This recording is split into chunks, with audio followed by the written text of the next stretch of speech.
J'ai posté les papiers du divorce au moment où mon mari est parti pour son voyage d'affaires. Il n'avait aucune idée que je savais qu'il partait en vacances avec sa maîtresse. J'ai pris tous les actifs et gelé ses comptes en banque, les laissant tous les deux sans abri. Je serai de retour vendredi soir. Mon mari a souri, m'a embrassé sur le front et a roulé sa valise vers le point de contrôle de sécurité de l'aéroport. Essaie de ne pas trop t'ennuyer de moi, a-t-il plaisanté par-dessus son épaule. Je lui ai souri en retour. Je survivrai. Il a ri, a fait un dernier signe de la main et a disparu dans la foule. J'ai attendu exactement 30 secondes. Puis j'ai fait demi-tour, j'ai traversé calmement le terminal et je me suis dirigé directement vers le petit bureau de poste niché à côté de la boutique de souvenirs de l'aéroport. L'homme derrière le comptoir a regardé la grande enveloppe recommandée que je tenais dans mes mains. Quelque chose de fragile? J'ai baissé les yeux sur le nom écrit sur le devant, Gregory Allen Turner. Mon mariage, ai-je répondu doucement. Il a cligné des yeux, ne sachant pas si je plaisantais. Je vais avoir besoin que ce soit envoyé en recommandé avec accusé de réception. Il a hoché la tête. Tandis qu'il tamponnait l'enveloppe, j'ai senti 20 ans de mariage quitter mes épaules. Les papiers du divorce étaient déjà en route avant même que l'avion de Greg ait quitté le sol. Il croyait s'envoler pour Chicago pour une conférence de l'industrie de la construction. Au lieu de cela, il se dirigeait vers Miami pour passer 5 jours romantiques avec sa maîtresse de 28 ans. Le plus triste, c'est qu'il croyait honnêtement que je n'en avais aucune idée. Je m'appelle Emily Turner, et jusqu'à il y a 3 semaines, je pensais savoir exactement qui était mon mari. Nous étions mariés depuis 20 ans. 20 ans. Assez longtemps pour élever une fille, rembourser notre première maison, survivre à des licenciements, créer une entreprise, prendre soin de parents vieillissants et célébrer des anniversaires que la plupart des gens n'atteignent jamais. Quand nous nous sommes rencontrés, Greg n'était pas riche. Moi non plus. Il travaillait dans la construction pendant la journée et suivait des cours du soir en gestion de projet. Je terminais ma maîtrise en conseil tout en travaillant les fins de semaine dans une librairie. Nous avons construit notre vie ensemble, un chèque de paie à la fois, chaque promotion, chaque paiement d'hypothèque, chaque vacances, chaque fête d'anniversaire, chaque sacrifice. Rien n'a été facile. C'est exactement pourquoi je croyais que cela durerait pour toujours. Les gens disaient toujours que nous ressemblions au genre de couple qui vieillirait assis ensemble sur des fauteuils à bascule assortis. Pendant longtemps, je l'ai cru aussi. Notre fille Claire avait maintenant 20 ans et était à mi-parcours de ses études universitaires à l'Appalachian State University. La maison était devenue plus calme après son départ. Juste Greg et moi. 2 personnes arrivant enfin au stade où la vie était censée devenir plus facile. Au lieu de cela, elle est devenue plus solitaire. Au début, j'ai blâmé le stress. L'entreprise de construction de Greg avait grandi plus vite que nous ne l'avions prévu. Le succès s'accompagnait de responsabilités. Plus d'employés, plus de contrats, plus de voyages. Du moins, c'est ce qu'il me disait. J'ai une autre conférence, une réunion avec un client, une inspection régionale, un séminaire de fin de semaine. Les voyages d'affaires se sont multipliés jusqu'à devenir presque routiniers. Parfois 2 fois par mois, parfois plus. Quand je posais des questions, il avait toujours des réponses. Détaillées, nom d'hôtel, numéro de vol, horaire de réunion. Il ne trébuchait jamais. C'est ce qui le rendait si convaincant. Je voulais le croire. C'est peut-être la plus grande erreur que commettent les conjoints fidèles. Nous confondons la confiance avec le refus de voir ce qui est juste devant nous. La première fissure est apparue près d'1 an plus tôt. Greg a commencé à se soucier de choses dont il ne s'était jamais soucié auparavant. De nouvelles chemises de marque, de l'eau de Cologne chère, un abonnement à une salle de sport. Après 20 ans à dire qu'il détestait faire de l'exercice, il a acheté une montre qui coûtait plus cher que ma première voiture. Quand je l'ai complimenté, il a souri d'une manière étrange. Il faut avoir l'air de réussir si tu veux que les gens te fassent confiance. Cette explication avait du sens jusqu'au mois suivant, et le mois d'après. Puis sont venus les mots de passe. Nos téléphones n'avaient jamais été verrouillés l'un pour l'autre. Soudain, le sien l'était, son ordinateur portable, sa tablette, tout. Un soir, j'ai pris son téléphone parce que le mien chargeait dans la chambre. Il l'a pris de ma main si rapidement que cela nous a surpris tous les deux. J'ai des informations confidentielles sur des clients. Il m'a embrassé sur la joue ensuite, comme si l'affection pouvait effacer les soupçons. Pendant un certain temps, cela a fonctionné parce qu'après 20 ans ensemble, votre cœur ne veut pas de preuves. Il veut être rassuré. Ma meilleure amie Linda l'a remarqué avant que j'admette quoi que ce soit. Nous prenions un café après le travail quand elle s'est penchée sur la table. Puis-je te demander quelque chose? Bien sûr. Est-ce que Greg a agi différemment? J'ai forcé un rire. Qu'est-ce qui te fait dire ça? Elle a hésité. Je l'ai vu en ville mardi dernier. Mon estomac s'est noué. Il m'a dit qu'il était à Raleigh. Il n'était pas seul. Je l'ai regardé fixement. C'était peut-être quelqu'un du travail. Elle a hoché la tête avec précaution. Ça aurait pu. Puis elle a ajouté doucement. Mais il se tenait la main. J'ai souri poliment, changé de sujet, fini mon café, suis rentré à la maison, suis entré dans la cuisine, et préparé le dîner, et demandé à Greg comment s'était passé Raleigh. Il a souri sans sourciller. De longues réunions, un hôtel terrible, content d'être à la maison. Il a menti si naturellement que j'ai failli le croire à nouveau. Presque. Je n'ai pas engagé de détective privé. Je ne l'ai pas suivi. Je n'ai pas crié. La vie n'est pas un drame télévisé. La plupart des trahisons se produisent en silence. La mienne, certainement. 3 semaines avant cet adieu à l'aéroport, Greg est sorti précipitamment un matin après avoir reçu un appel du bureau. Son iPad est resté sur le comptoir de la cuisine. Il a sonné pendant que j'essuyais la table. Normalement, je l'aurais ignoré. Au lieu de cela, j'ai jeté un coup d'œil. La notification ne venait pas du travail. C'était une confirmation de compagnie aérienne. Pas Chicago. Miami. Départ mardi. Retour samedi. 2 passagers, Greg Turner, Samantha Reed. Mes mains sont devenues glaciales. Pendant plusieurs minutes, j'ai simplement fixé l'écran. Je ne tremblais pas. Je ne pleurais pas. J'étais étrangement calme, presque détaché, comme si mon esprit avait déjà accepté quelque chose que mon cœur n'avait pas encore rattrapé. Puis une autre notification est apparue. Une confirmation de réservation. 5 nuits, suite face à l'océan, un lit king size, complexe de luxe en bord de mer. C'était là.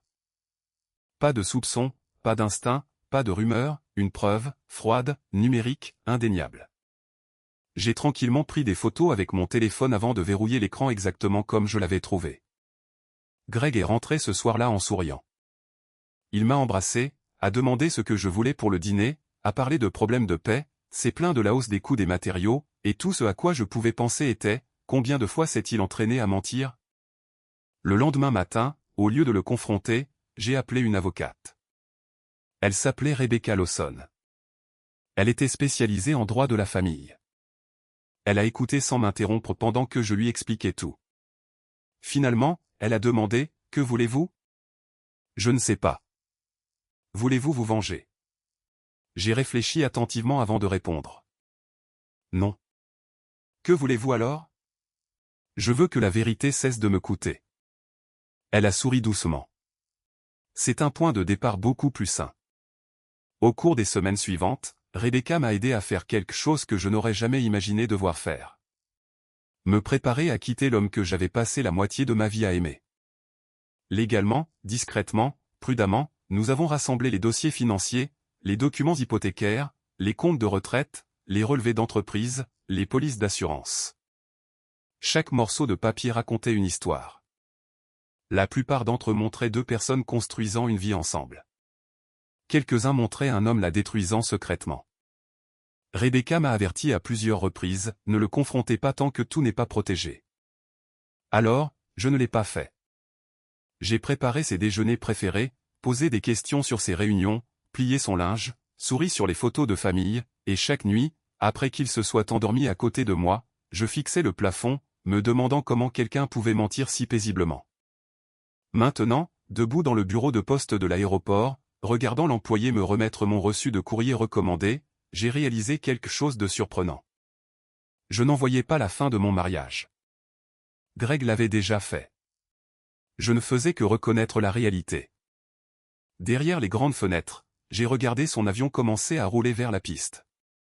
Il croyait s'envoler vers la liberté.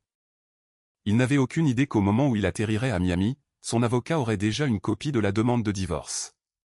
Ses comptes en banque commenceraient bientôt à être gelés en vertu d'ordonnances judiciaires d'urgence. Chaque secret qu'il avait caché commencerait à faire surface, et la vie qu'il avait soigneusement équilibrée sur des mensonges était sur le point de s'effondrer sous le poids de la vérité. J'ai plié le reçu d'envoi, l'ai glissé dans mon sac à main et me suis murmuré « Profite de tes vacances, Greg, parce que tu rentres à la maison dans une vie qui ne t'appartient plus. » J'ai quitté l'aéroport en voiture avec la radio éteinte. Le silence me convenait. Pendant des semaines, ma vie avait été divisée en deux versions de la réalité. Il y avait la version que Greg croyait vivre, le mari dévoué avec une femme confiante à la maison. Puis il y avait la vérité que je portais à chaque instant. La vérité qui faisait que chaque repas partagé, chaque conversation informelle, chaque « je t'aime » me ressemblait à une autre brique ajoutée au mur entre nous. Ce mur était enfin complet. En arrivant dans notre allée, mon téléphone a vibré. « Rebecca, les as-tu envoyés ?» Je l'ai fait. Bien. Il y a eu une pause avant qu'elle ne continue. Son vol est déjà parti. Nous déposerons la requête dès que le palais de justice ouvrira cet après-midi. J'ai regardé la maison que Greg et moi avions passé près de 20 ans à transformer en foyer. Est-ce qu'on s'habitue un jour à ça, ai-je demandé. À quoi? Voir une famille s'effondrer. La voix de Rebecca s'est adoucie. J'ai appris quelque chose après 25 ans de droit de la famille. Quoi? La plupart des familles ne s'effondrent pas le jour où les papiers du divorce sont déposés. Elles s'effondrent des mois ou des années avant cela. La paperasse ne fait que le rendre officiel. Je l'ai remercié et j'ai mis fin à l'appel. Pour la première fois depuis des semaines, je suis entré dans la maison sans me demander si j'imaginais des choses. Les devinettes étaient terminées. Maintenant venaient les conséquences. Vers midi, Greg m'a envoyé un texto. Atterri en toute sécurité. Long trajet en taxi. La conférence commence demain matin. Tu me manques déjà. J'ai fixé le message pendant plusieurs secondes. L'ironie m'a presque fait rire. Il était assis à l'arrière d'un VUS de luxe quelque part à Miami avec une autre femme à ses côtés, et pourtant il trouvait encore le temps de me dire que je lui manquais. J'ai simplement répondu, contente que tu sois arrivé en toute sécurité. Passe une semaine productive. Je t'aime. 3 petits mots. Non pas parce que je les pensais encore. Parce qu'il m'achetait du temps. Rebecca m'avait averti de ne pas le provoquer tant que tous les dépôts légaux n'auraient pas été effectués. 1 heure plus tard, elle a rappelé. C'est fait. Qu'est-ce qui est fait exactement? La requête a été déposée et le tribunal a approuvé notre demande d'ordonnance de préservation financière temporaire. J'ai fermé les yeux. Que se passe-t-il maintenant? Aucun de vous ne peut vider les actifs matrimoniaux. Plusieurs comptes joints sont temporairement restreints jusqu'à ce que le tribunal examine tout. Donc, il ne pourra pas vider nos économies. Exactement. Et les cartes de crédit? Les cartes communes ont déjà été suspendues en attente d'examen. Je me suis appuyé contre le comptoir de la cuisine. Alors, il le découvrira très bientôt. Pendant ce temps, à plus de 700 miles de là, Greg vivait le fantasme qu'il avait apparemment planifié pendant des mois. J'apprendrai plus tard les détails grâce au dossier judiciaire, au reçu et finalement même aux propres aveux de Greg. Lui et Samantha se sont enregistrés dans l'un des complexes hôteliers les plus chers de Miami Beach peu après-midi. Elle a posté une photo soigneusement recadrée sur les réseaux sociaux, juste ses pieds dans le sable, une boisson tropicale. La légende disait, enfin échappé à la réalité. Greg n'était pas visible sur la photo, mais j'ai reconnu ses mocassins coûteux au bord du cadre. C'est drôle comme les gens pensent cacher quelque chose tout en révélant accidentellement tout.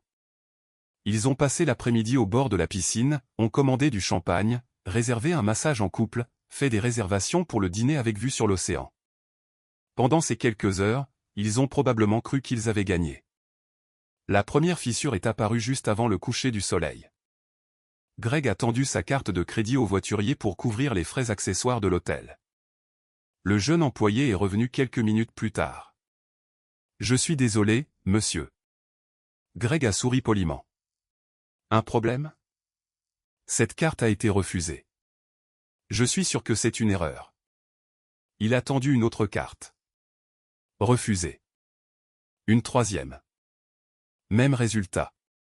Samantha aurait ri. Ta banque doit penser que nous dépensons trop. Greg a appelé le service client. Après près de 15 minutes d'attente, le représentant a expliqué seulement que le compte avait été temporairement restreint.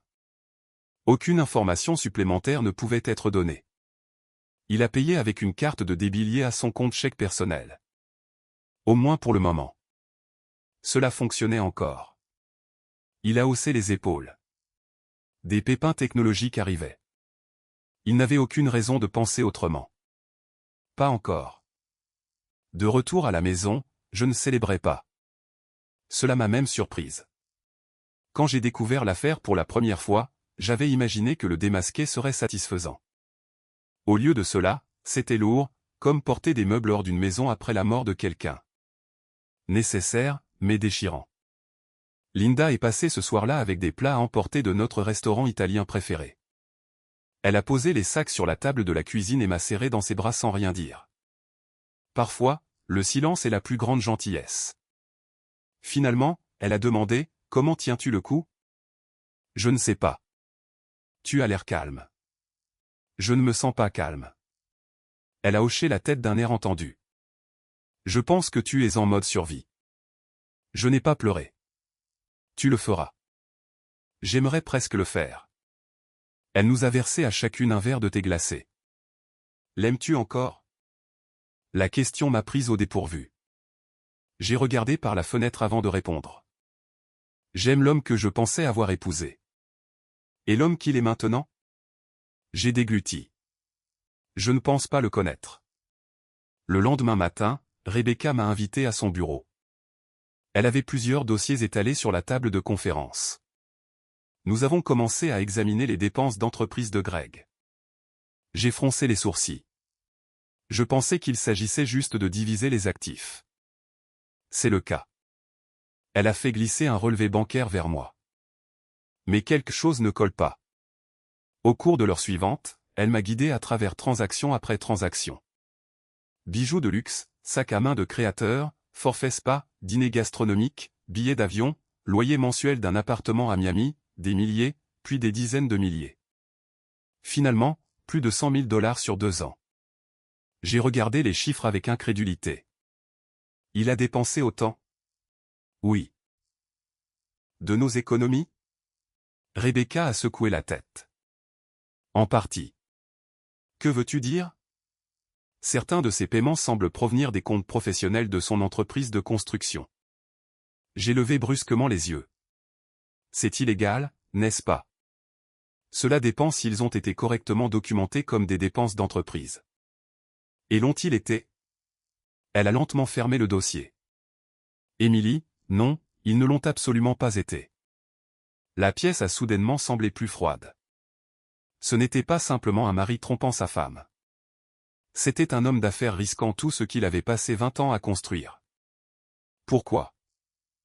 Des chambres d'hôtel, des dîners de luxe, une femme assez jeune pour être notre fille. J'ai secoué la tête.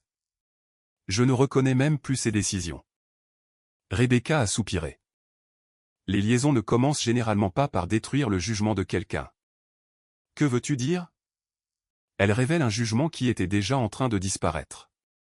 Cet après-midi-là, Greg a finalement reçu l'email. Son avocat a confirmé plus tard l'heure exacte, 15h42. Ligne d'objet, notification de procédure de divorce. En pièce jointe se trouvaient 28 pages, requête en dissolution de mariage, demande de divulgation financière, ordonnance de préservation des actifs, instructions concernant les futures communications par l'intermédiaire d'un conseiller juridique. Selon Greg lui-même, il a lu la première page 3 fois avant de réaliser que ce n'était pas une arnaque élaborée. Puis son téléphone a sonné. C'était moi. Eh bien, techniquement, cela ressemblait à moi. En réalité, l'appel est allé directement à la messagerie vocale parce que j'avais déjà bloqué son numéro. Il a essayé encore et encore, puis a envoyé un texto. Émilie, qu'est-ce que c'est? Aucune réponse. S'il te plaît, réponds à ton téléphone.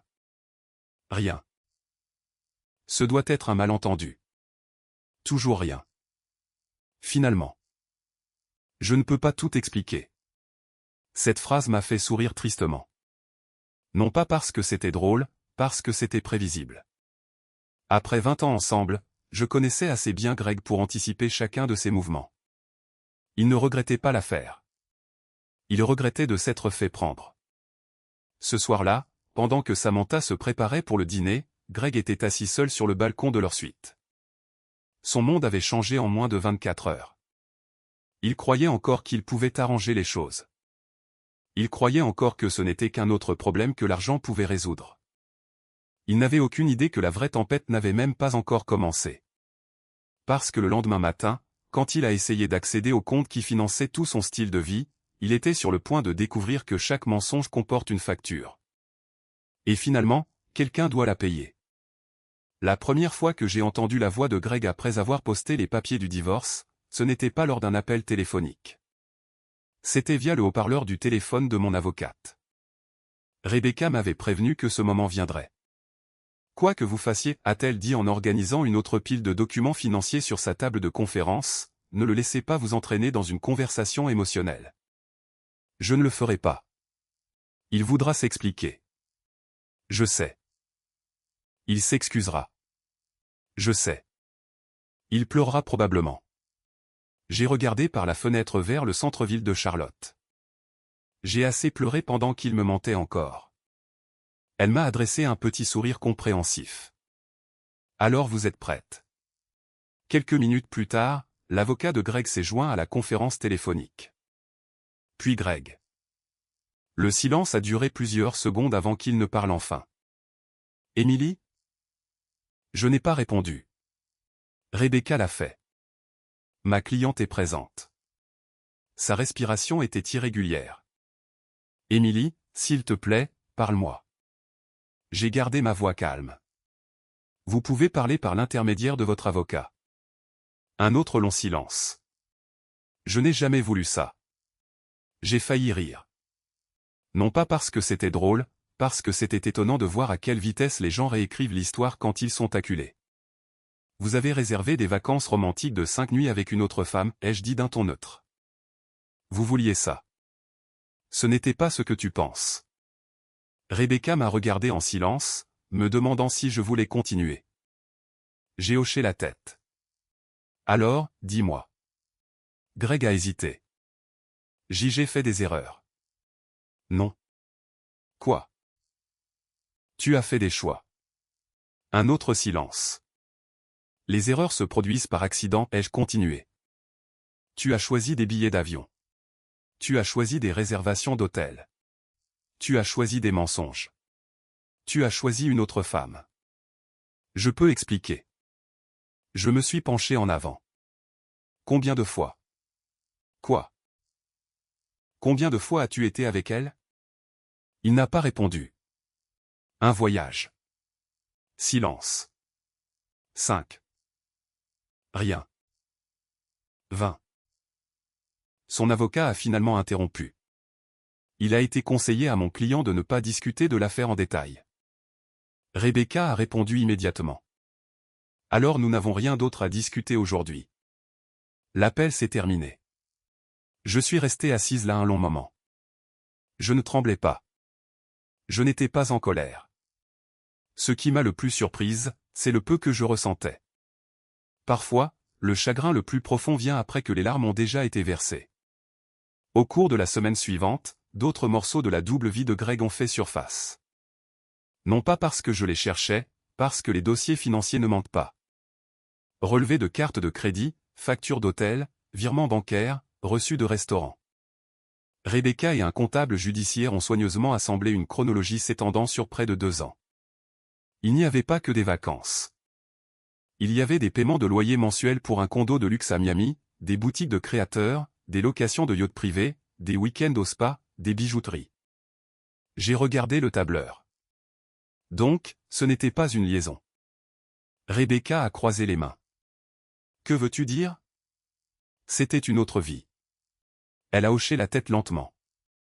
C'est exactement ce à quoi ça ressemble. La prise de conscience m'a frappé plus durement que la découverte de l'affaire elle-même. Une liaison suggère des décisions impulsives. cela nécessitait de la planification, un budget, un calendrier, l'invention de conférences, la création de faux itinéraires, la mémorisation de dizaines de mensonges. Chaque dîner romantique qu'il partageait avec Samantha avait été payé alors qu'il me disait qu'il négociait des contrats.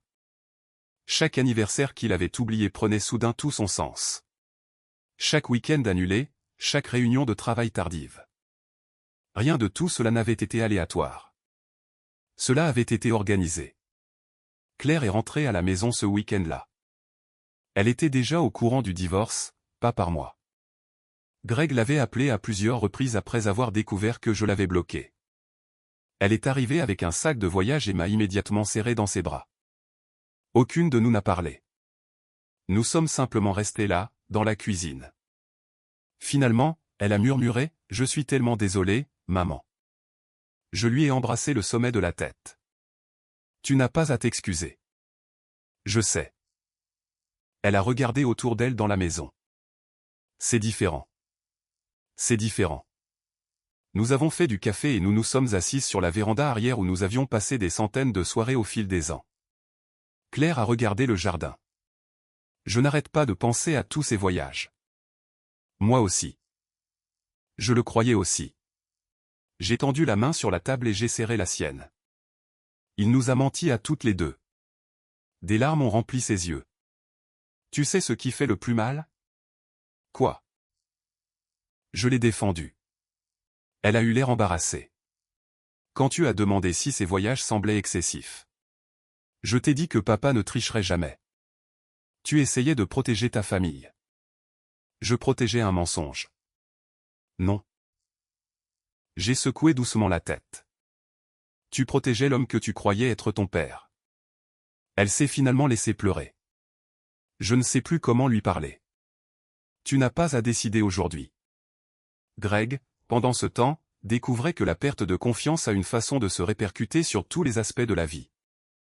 Son entreprise de construction avait survécu à des récessions, des pénuries d'approvisionnement, des conflits de travail, des ouragans.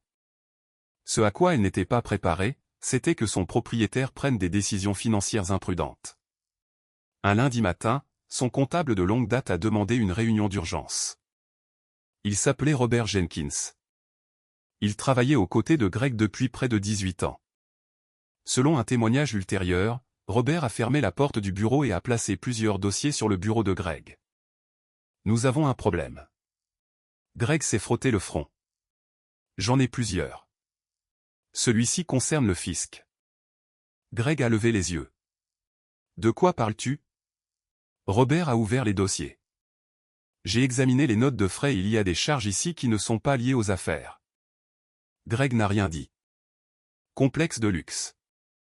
Silence. Bijoux. Rien. Location de vacances privées. Robert a enlevé ses lunettes. Greg. Toujours rien. Des fonds de l'entreprise ont-ils été utilisés pour soutenir une relation personnelle? Greg aurait regardé le sol pendant près d'une minute avant de répondre. Oui. Robert s'est lentement adossé. J'ai passé 18 ans à t'aider à construire cette entreprise. Je sais. Je t'ai fait confiance. Je sais. Et maintenant, je dois aider à réparer quelque chose qui n'aurait jamais dû arriver. Les nouvelles voyagent vite dans les affaires. En quelques jours, les investisseurs posaient des questions. Les prêteurs demandaient des états financiers mis à jour. Des rumeurs se propageaient parmi les sous-traitants. Les gens qui avaient admiré Greg pendant des années le regardaient soudainement différemment. Non pas parce qu'il avait eu une liaison, mais parce qu'ils avaient commencé à remettre en question son jugement. La confiance, une fois endommagée, reste rarement confinée à une seule relation. Samantha a appris la vérité d'une manière beaucoup moins dramatique. Elle a simplement demandé à Greg pourquoi il ne pouvait pas réserver d'autres vacances. Selon la déposition ultérieure de Greg, la conversation a eu lieu dans le condo de Miami qu'il avait loué pour elle. Je pensais que nous allions en Europe cet été. Greg avait l'air épuisé. Ça n'arrivera pas. Pourquoi? Je suis en train de divorcer. Je sais ça. C'est compliqué. Elle a croisé les bras. À quel point compliqué? Mes comptes sont gelés. Pour combien de temps? Je ne sais pas. Et l'entreprise? Elle a des problèmes. Quel genre de problème? Il n'a pas répondu assez vite. Son expression a changé. Tu m'as dit que tu valais des millions. Je les valais. Tu as dit que nous n'aurions jamais à nous soucier de l'argent. Je le croyais. Elle a ri amèrement. Donc tout ce que tu m'as promis? Je le pensais. Mais tu ne peux pas le faire. Non. Le silence a rempli la pièce. Finalement, Samantha a posé la question qui a tout révélé. Alors, qu'est-ce que je suis censé faire maintenant? Pas comment vas-tu, pas puis-je aider, seulement et qu'est-ce qui m'arrive à moi? Greg a admis plus tard que c'est à ce moment-là qu'il a réalisé qu'elle avait aimé le style de vie bien plus qu'elle ne l'avait jamais aimé lui. En 48 heures, elle a fait ses valises. Elle a laissé la clé de l'appartement sur le comptoir de la cuisine. Je n'ai pas signé pour ça, a-t-elle dit avant de partir. Greg n'a pas essayé de l'arrêter. Peut-être parce qu'au fond de lui, il savait qu'elle avait raison. Elle n'avait pas signé pour les difficultés. Lui non plus. Mais contrairement à Samantha, Greg avait prononcé des vœux. Ce sont ces promesses qu'il avait abandonnées en premier. Environ 2 semaines plus tard, j'ai reçu une lettre recommandée, non pas de Greg, mais de ses parents. Je l'ai ouverte avec précaution. À l'intérieur se trouvait une note manuscrite de son père. Émilie, je n'ai pas les mots pour m'excuser des choix de mon fils. Sa mère et moi l'avons élevé pour qu'il comprenne l'engagement, l'honnêteté et la responsabilité. Quelque part en chemin, il a oublié ses leçons. Sache s'il te plaît que même s'il sera toujours notre fils, nous ne défendrons jamais ce qu'il t'a fait, à toi ou à Claire. Tu méritais mieux. Avec un respect sincère, Richard Turner. J'ai lu la lettre 2 fois avant de la remettre tranquillement dans l'enveloppe. Cela m'a rappelé que l'intégrité n'est pas héritée. Elle se pratique chaque jour. Ce soir-là, Rebecca a appelé avec une autre mise à jour. Greg a officiellement quitté le condo de Miami. Où loge-t-il? Un motel en bord de route près de Fort Lauderdale. J'ai fermé les yeux, non pas parce que je ressentais de la satisfaction, mais parce que j'ai soudainement imaginé l'homme avec qui j'avais partagé des rêves assis seul dans une chambre qui sentait la vieille moquette et le désodorisant bon marché. Il avait échangé 20 ans de stabilité contre une illusion. Maintenant, l'illusion avait disparu.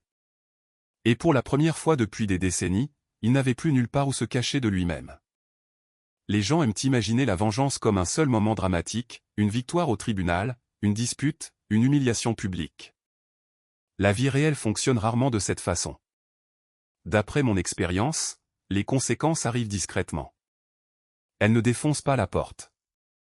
Elles continuent simplement de se présenter chaque matin jusqu'à ce qu'il n'y ait plus nulle part où fuir. 3 mois se sont écoulés après que Greg a reçu les papiers du divorce. L'automne s'est installé sur Charlotte, et pour la première fois depuis des années, j'ai remarqué à quel point notre quartier était paisible. L'érable dans notre jardin avant a pris de brillantes nuances d'orange et de rouge. Les voisins promenaient leurs chiens après le dîner. Les enfants faisaient du vélo jusqu'à ce que les lampadaires s'allument. La vie continuait. Elle le fait toujours. Ce qui est étrange en survivant à un chagrin d'amour, c'est de réaliser que le reste du monde n'a jamais cessé de tourner. Le processus de divorce s'est poursuivi exactement comme Rebecca l'avait prédit. Pas de cris, pas de scènes de tribunal dramatique, juste des réunions, de la paperasse, des divulgations financières, des calendriers de médiation. Les explosions émotionnelles s'étaient déjà produites en moi bien avant qu'un juge ne soit impliqué. Un après-midi, Rebecca a appelé avec une autre mise à jour. Les avocats de Greg ont soumis des états financiers révisés. Quelque chose d'inattendu? Elle a soupiré. Il a vendu le bateau. Je me souvenais de ce bateau. Greg le voulait depuis des années. Quand il l'a finalement acheté, il avait dit qu'il représentait tout ce pour quoi nous avions travaillé. Je suppose qu'il avait besoin d'argent. Il a aussi vendu la Corvette. J'ai fermé les yeux. Et plusieurs montres de luxe. La montre chère qu'il avait achetée 2 ans plus tôt, celle qu'il avait prétendu être importante pour les affaires. Disparu. Rien de tout cela ne m'a surprise. Le luxe a une façon de disparaître rapidement quand il a été construit sur une confiance empruntée. Pendant ce temps, je redécouvrais lentement une version de moi-même qui avait discrètement disparu au cours des dernières années de mon mariage. Pendant longtemps, toute ma routine avait tourné autour de l'emploi du temps de Greg, de ses vols, de ses réunions, de ses dîners, de ses voyages d'affaires. Même quand il n'était pas à la maison, j'organisais en quelque sorte ma vie autour de son absence. Maintenant, il n'y avait que moi. Au début, le silence était inconfortable. Puis il est devenu paisible. J'ai commencé à faire des promenades le soir dans le parc Freedom après le travail. Parfois, je m'asseyais sur un banc avec une tasse de café et je regardais simplement les familles jouer avec leurs enfants. D'autres soirs, je m'arrêtais à la librairie locale et je flânais sans regarder mon téléphone toutes les quelques minutes. Je me suis inscrite à un cours d'aquarelle au centre communautaire. La dernière fois que j'avais peint quelque chose, c'était avant la naissance de Claire. L'instructrice, une femme plus âgée nommée Diane, a souri à ma première tentative. « Tu sais, a-t-elle dit, l'aquarelle enseigne la même leçon que la vie. » « Laquelle ? » ?»« Tu ne peux pas contrôler chaque direction que prend la couleur. » J'ai souri. Je pense que je suis enfin en train d'apprendre ça. Claire a remarqué les changements avant moi. Elle est rentrée à la maison un week-end pendant les vacances d'automne et m'a trouvé en train de repeindre la chambre d'amis. Elle a ri. « Maman, quoi ? Je ne t'ai jamais vu peindre une pièce volontairement. » Je n'ai jamais eu le temps. Elle a regardé autour d'elle. « Tu as changé. J'espère que c'est une bonne chose. » Ça l'est. Elle s'est appuyée contre le chambranle de la porte. « Tu souris différemment maintenant. » Cela m'a prise au dépourvu. « Qu'est-ce que ça veut dire ? » Elle a réfléchi un moment. « Avant, tu souriais parce que tu essayais de convaincre tout le monde que tout allait bien. Et maintenant, tu souris parce que parfois, c'est vraiment le cas. » J'ai dû retenir mes larmes. Les enfants remarquent bien plus que les parents ne le réalisent jamais, même les enfants adultes. Un samedi matin, Linda m'a convaincu de la rejoindre à un événement caritatif local pour reconstruire des rampes pour fauteuils roulants pour les propriétaires âgés. L'ironie ne m'a pas échappé. Greg avait construit des maisons pour gagner sa vie. Maintenant, j'aidais des étrangers à réparer les leurs. La plupart des bénévoles étaient des retraités. Un homme nommé Harold avait été pompier pendant 40 ans. Alors que nous travaillions côte à côte, il m'a demandé si j'avais déjà fait de la construction. J'ai ri. Mon mari possédait une entreprise de construction. Il a remarqué l'hésitation. Possédait ? Nous sommes en train de divorcer. Je suis désolé. Moi aussi. Il a hoché la tête pensivement. Tu sais ce que j'ai appris après 30 ans dans les pompiers ? Quoi donc ? Les gens pensent que le plus grand danger est le feu. Ce n'est pas le cas. Non. Il a serré un autre boulon dans la rampe. Ce sont les dommages qui ont commencé bien avant que quiconque ne sente la fumée. Ces mots sont restés avec moi le reste de la journée. L'infidélité ressemble beaucoup à ça.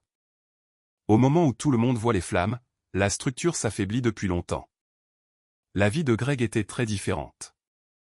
Grâce aux documents du tribunal, j'ai appris qu'il avait déménagé dans un modeste appartement d'une chambre à l'extérieur de Charlotte après son retour de Floride. Son entreprise fonctionnait toujours, mais à peine. Plusieurs gros clients avaient choisi d'autres entrepreneurs, non pas parce que ces équipes n'étaient pas qualifiées, mais parce que les entreprises préfèrent la stabilité. La confiance compte, surtout lorsque des millions de dollars sont en jeu. Un après-midi, lors d'une médiation, j'ai vu Greg en personne pour la première fois depuis l'aéroport. Je l'ai à peine reconnu. Il avait perdu du poids. Ses costumes sur mesure coûteux avaient été remplacés par un blazer bleu marine ordinaire qui semblait une taille trop grande. Il y avait plus de gris dans ses cheveux, plus de rides autour de ses yeux. Il avait l'air fatigué, pas physiquement, spirituellement. Il a jeté un coup d'œil dans ma direction alors que nous entrions dans des salles de conférences séparées. Pendant une seconde, nos regards se sont croisés. Aucun de nous n'a parlé. Il n'y avait plus rien à dire. La médiation a duré près de 6 heures. La plupart du temps a été consacré aux détails financiers, aux comptes de retraite, aux valeurs immobilières, aux actifs commerciaux, aux portefeuilles d'investissement. C'était épuisant. Pendant une courte pause, Greg s'est approché de moi de manière inattendue dans le couloir. Rebecca est restée assez près pour intervenir si nécessaire. Émilie. Je l'ai regardé calmement. Je ne te retiendrai pas. J'ai attendu. Je juste. Il a dégluti difficilement. J'ai tout rejoué 1000 fois. Je n'ai rien dit. Je n'arrête pas de me demander quand je suis devenu cette personne. La personne qui a menti? Il a hoché la tête. Oui. J'ai répondu honnêtement. Je ne sais pas. Aucun de nous n'a parlé pendant plusieurs secondes. Finalement, j'ai dit quelque chose auquel je pensais depuis des semaines. Je ne pense pas que les gens se réveillent un matin et décident de détruire leur mariage. Il a levé les yeux. Je pense qu'il se convainc qu'un petit compromis n'a pas d'importance. Ses yeux se sont remplis de regrets. Puis un autre. Silence. Et un autre. Il a hoché la tête lentement. Jusqu'à ce qu'il ne se reconnaisse plus. Je ne me reconnais pas maintenant. Je l'ai cru. La tragédie n'était pas que Greg était devenu un méchant. La tragédie était qu'il avait passé des années à devenir quelqu'un qu'aucun de nous ne reconnaissait. Quelques jours plus tard, il s'est passé quelque chose que ni Rebecca ni moi n'attendions. J'ai croisé Greg chez Harris Teeter. C'était un mardi soir. J'achetais de la soupe et des légumes frais après le travail. Il se tenait devant le rayon du café, tenant le sac de la marque la moins chère du magasin. Pendant une seconde, nous nous sommes simplement regardés. Pas d'avocat, pas de juge, pas de paperasse, juste deux personnes ordinaires dans une épicerie. Il a rompu le silence le premier. Salut. Salut. Tu as l'air bien. Merci. Tu as toujours aimé cette soupe. J'ai jeté un coup d'œil aux boîtes de conserve dans mon panier. Tu t'en es souvenu. Je me souviens de beaucoup de choses maintenant. Il y avait une tristesse dans sa voix qui n'y était pas avant. Pas de l'apitoiement, de la réflexion. Il a baissé les yeux sur le café dans ses mains. J'avais l'habitude d'acheter le plus cher. J'ai presque souri. Tu avais aussi l'habitude de te plaindre que ça ne valait pas le prix. Il a ri pour de vrai. C'est vrai. Un autre long silence s'est installé entre nous. Finalement, j'ai dit la seule chose qui semblait honnête. J'espère que tu prends soin de toi. Ses yeux se sont embués. Tu dirais encore ça. Je ne te déteste pas, Greg. Il a semblé sincèrement surpris. Non, je ne te déteste pas. J'ai ajusté mon panier. Mais je ne peux pas te faire confiance. Il a hoché la tête. Je sais. Et ce sont deux choses différentes, a-t-il murmuré. Je le comprends enfin. Je suis parti avant que l'un de nous puisse dire autre chose. 3 jours plus tard, Rebecca a appelé. J'ai reçu quelque chose d'inhabituel. Qu'est-ce que c'est? Une lettre manuscrite de Greg. Pour moi. Oui. Il ne l'a pas envoyée par l'intermédiaire de son avocat. Non. Que dit-elle? Je ne l'ai pas ouverte. Devrais-je? Rebecca a fait une pause. Je pense que c'est votre décision. Ce soir-là, j'ai tenu l'enveloppe non ouverte dans mes mains pendant près d'1 heure. Pas de demande, pas de document juridique, juste mon nom écrit de l'écriture familière de Greg. Pour la première fois depuis que ce cauchemar a commencé, je me suis demandé si l'homme qui écrivait cette lettre disait enfin la vérité. Je n'ai pas ouvert la lettre de Greg ce soir-là, ni le lendemain matin. Au lieu de cela, je l'ai laissée sur ma table de cuisine à côté de la corbeille de fruits où je ne pouvais pas éviter de la voir chaque fois que je traversais la pièce. Pendant 2 jours, elle est restée là, non ouverte. Non pas parce que j'avais peur de ce qu'elle disait, mais parce que j'avais peur de ce qu'elle pourrait me faire ressentir. Après 20 ans de mariage, l'écriture porte des souvenirs. Je reconnaissais chaque courbe de chaque lettre. Greg avait adressé des cartes d'anniversaire de cette façon. Des notes d'anniversaire de mariage, des cadeaux de Noël, la liste de courses scotchée à notre réfrigérateur. Maintenant, ces mêmes traits familiers se trouvaient sur une enveloppe contenant des mots que je n'étais pas sûr d'être prêt à lire. Finalement, le dimanche après-midi, j'ai préparé une tasse de thé, je me suis assise sur la véranda arrière et je l'ai ouverte. Il n'y avait que 3 pages, pas d'arguments juridiques, pas de déclaration dramatique, pas de demande, juste de l'honnêteté, ou du moins ce qui ressemblait à de l'honnêteté. Émilie, j'ai commencé cette lettre une 12aine de fois. Chaque version donnait l'impression que j'essayais de me défendre. Ce n'est pas le cas. Il n'y a pas de défense. J'ai trahi ma femme. J'ai trahi ma fille. J'ai trahi l'entreprise que nous avons construite ensemble. Surtout, j'ai trahi l'homme que je croyais être. Les gens n'arrêtent pas de me demander pourquoi je l'ai fait. J'aimerais avoir une réponse qui ait du sens. La vérité est plus laide que ça. Je suis devenu égoïste, une petite décision à la fois. Chaque mensonge est devenu plus facile que le précédent. Chaque excuse a rendu l'excuse suivante possible. Au moment où j'ai réalisé jusqu'où j'étais allé, j'avais construit toute une vie autour de la prétention de ne faire de mal à personne. Je ne vivais pas 2 vies parce que j'aimais 2 femmes. Je vivais 2 vies parce que je manquais de courage pour affronter la vérité. Je n'écris pas pour te demander de me pardonner. Je ne te demande certainement pas de me reprendre. J'ai perdu ce privilège. Je voulais seulement que tu saches que j'ai enfin arrêté de blâmer le stress, le succès, la tentation ou qui que ce soit d'autre. J'ai ruiné ma propre vie. Pas toi. Je suis désolé, Greg. J'ai plié la lettre soigneusement et l'ai remise dans l'enveloppe. Puis j'ai pleuré. Non pas parce que je le voulais de retour. Non pas parce que le mariage pouvait encore être sauvé. J'ai pleuré parce que pour la première fois depuis près d'1 an, j'ai entendu la voix de l'homme que j'avais épousé. Trop tard. Mais authentique. Il y a un type de deuil particulier qui vient en regardant quelqu'un devenir enfin honnête après que l'honnêteté ne puisse plus réparer les dommages. C'est le deuil que je portais cet après-midi-là. Une semaine plus tard, Rebecca et moi nous sommes rencontrés pour préparer la dernière séance de médiation.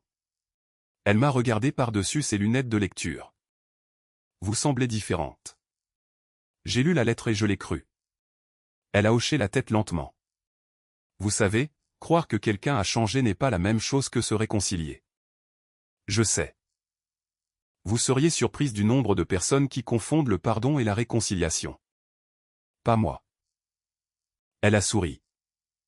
Bien. Je me suis adossé à ma chaise. Je lui pardonne. Rebecca a haussé un sourcil. Déjà? Je lui pardonne parce que je ne veux pas que l'amertume dirige le reste de ma vie. Elle a attendu. Mais le pardon n'efface pas les conséquences. Non, il ne reconstruit pas la confiance. Non. Et il ne signifie certainement pas que je devrais rester marié à quelqu'un qui a passé 2 ans à me mentir. Rebecca a fermé le dossier devant elle. Je pense que vous êtes en meilleure santé que vous ne le réalisez. La médiation finale a duré la majeure partie de la journée. Ni Greg ni moi n'avons discuté. Il ne restait plus grand-chose à se disputer. La maison resterait avec moi. C'était logique. Claire la considérait toujours comme sa maison. Les comptes de retraite seraient divisés conformément à la loi. Greg a conservé la propriété de son entreprise ainsi que toutes les dettes qui y étaient attachées. Aucun de nous n'a essayé de punir l'autre. Nous avons simplement accepté la réalité. À un moment donné, le juge à la retraite qui supervisait la médiation nous a regardés, Greg et moi. Je m'occupe de divorce depuis 32 ans, a-t-il dit. Je vois généralement des gens essayer de se détruire mutuellement. Il a fait une pause. Vous deux semblez plus intéressés à mettre fin à cela avec dignité. Greg a baissé les yeux.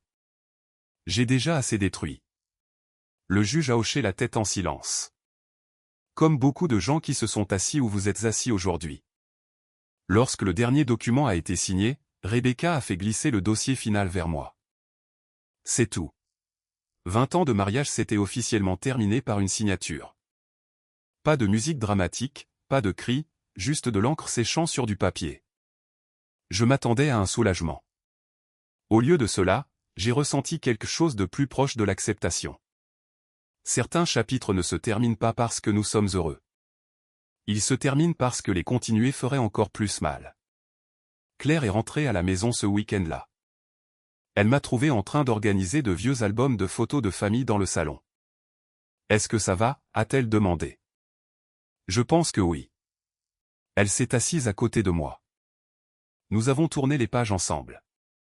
Notre mariage, Disney World quand Claire avait 6 ans, les matins de Noël, les voyages de camping, les anniversaires, des moments ordinaires qui semblaient autrefois permanents. Claire a pris une photo de Greg lui apprenant à faire du vélo.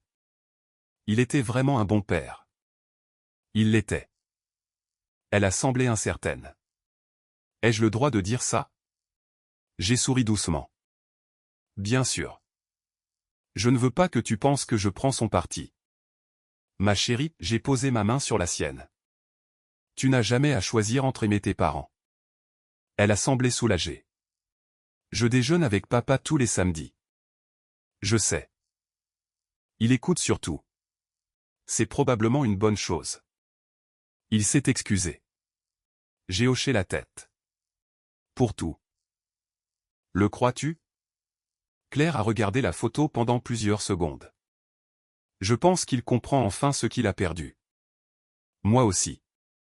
Elle a souri tristement. Je ne pense pas qu'il nous demande de faire comme si rien ne s'était passé. Non. Je pense qu'il essaie de devenir quelqu'un qu'il n'a pas honte de regarder dans le miroir. Cela ressemblait exactement au Greg qui avait écrit la lettre. Au cours des mois suivants, de petites bribes d'informations sur Samantha me parvenaient occasionnellement par le biais de connaissances communes. Elle avait quitté Miami, puis elle avait déménagé à Tampa. Finalement, quelqu'un a mentionné qu'elle s'était fiancée à un autre homme. L'information ne m'a surprise que parce que j'ai réalisé que je ne ressentais rien. Pas de jalousie, pas de colère, pas de satisfaction, rien. Pendant des mois, j'avais imaginé qu'elle était en quelque sorte mon ennemie. Elle ne l'était pas. Elle avait simplement été une conséquence de plus des choix de Greg. Garder du ressentiment envers elle m'aurait maintenu émotionnellement connecté à une histoire que je voulais désespérément laisser derrière moi. Alors, j'ai laissé tomber. Pas pour elle, pour moi. Le printemps est arrivé. Un samedi matin, Linda m'a invité à un événement de collecte de fonds au profit des vétérans en transition vers la vie civile. Alors que nous approchions de la table d'inscription des bénévoles, j'ai remarqué quelqu'un qui transportait des chaises pliantes depuis une camionnette. Il portait un jean délavé, des bottes de travail, un simple t-shirt bleu. Pendant une seconde, je ne l'ai pas reconnu. Puis il s'est retourné. Greg. Il ne m'avait pas encore vu. Il riait avec un vétéran des marines plus âgé tout en aidant à décharger des fournitures. Pas de montre chère, pas de voiture de luxe, pas l'apparence de quelqu'un essayant d'impressionner qui que ce soit. Juste un travail silencieux, déterminé. Linda l'a remarqué aussi. Veux-tu partir? J'ai regardé Greg aider une bénévole âgée à porter une lourde boîte à travers le parking. Non. Tu es sûr? Oui. Il a finalement regardé dans ma direction. Pendant un bref instant, la surprise a traversé son visage. Puis il a simplement souri poliment. Pas avec espoir, pas avec gêne, juste poliment. Il a fait un petit signe de la main avant de retourner au travail. Aucune tentative de me coincer, pas de discours émotionnel, pas de demande d'une autre chance.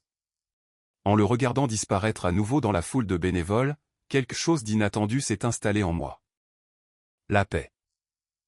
Non pas parce que la douleur n'avait jamais existé. Non pas parce que la justice avait effacé les cicatrices, mais parce que j'ai enfin compris quelque chose que je cherchais depuis le jour où j'ai posté ces papiers de divorce. Gagner n'avait jamais signifié regarder Greg tout perdre.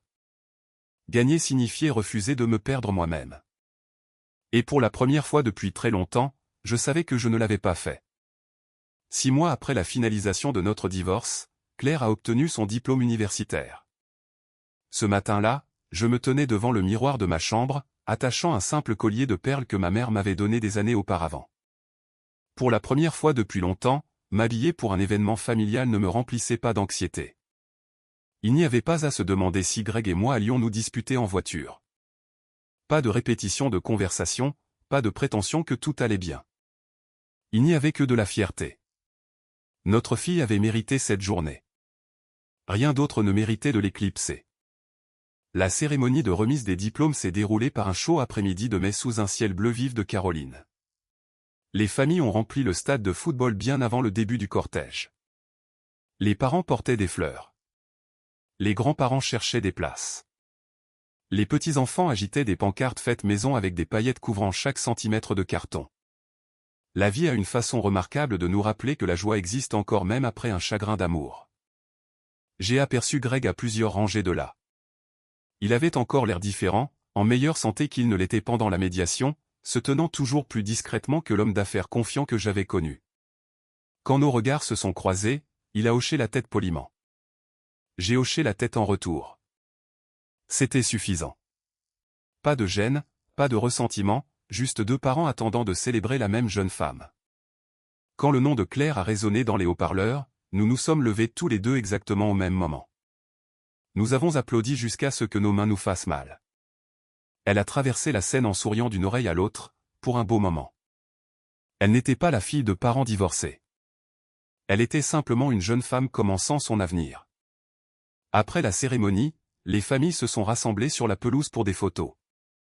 Claire a passé un bras autour de moi. Le photographe vous veut tous les deux. J'ai hésité. Greg aussi. Claire a levé les yeux au ciel de la manière affectueuse que seuls les enfants adultes peuvent avoir. Maman, papa, je ne vous demande pas de vous remarier. Elle a ri. Je veux juste une photo de remise de diplôme. Greg a regardé vers moi. Seulement si tu es à l'aise. J'ai souri doucement. Je pense que nous pouvons gérer 30 secondes. Le photographe nous a arrangés avec soin. Maman, un peu plus près. Papa, tourne-toi par ici. Parfait. Il a compté. 1, 2, 3. L'appareil photo a cliqué. Ce n'était pas une photo d'un mariage restauré. C'était quelque chose de plus honnête. Une photo de deux personnes imparfaites choisissant la maturité plutôt que l'amertume pour le bien de la personne qu'elles aimaient le plus. Claire a regardé la photo ensuite et a souri. Celle-ci est ma préférée. J'ai réalisé qu'elle pourrait aussi devenir l'une des miennes. Plus tard cet après-midi-là, Greg a demandé si nous pouvions parler quelques minutes.